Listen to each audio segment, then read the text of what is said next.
You're getting all choked up. Oh my goodness.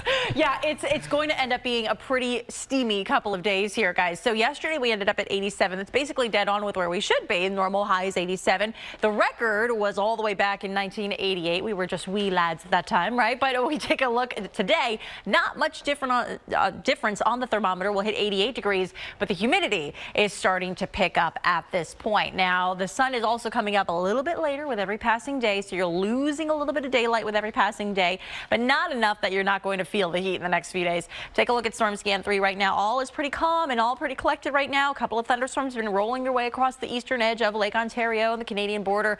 We are likely to see a couple of showers with thunderstorms fire up out there. They will be very scattered in nature, but I'm thinking the primary threats for you, especially from the city on north and west, would be heavy downpours, very gusty wind, and the possibility of some frequent lightning, if not even some hail. Very low risk for tornadic activity, but regardless, it again is going to be one of those very isolated situations. Still worth a mention. Outside we go, though, to Whitfield Elementary School. We're here in West Lawn, technically next door to Reading, PA. Looks a little hazy, doesn't it? But you've got building humidity starting to ramp up out there. 69 the current temperature there.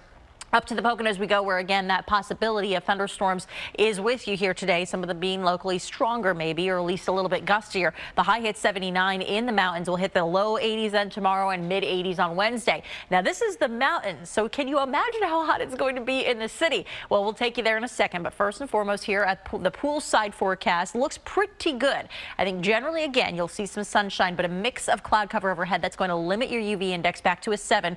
That's still enough that you're going to want to lather on sunblock, of course, but the high hits 88 degrees, and then we hit the heat. Take a look. A couple of straight days here in the low or the mid 90s. That'll be Wednesday, Thursday, and Friday. We peak with the heat on Thursday. Most every day this week features that possibility of a spotty shower or thunderstorm, but we're thinking right now that Friday will stay dry. Misha?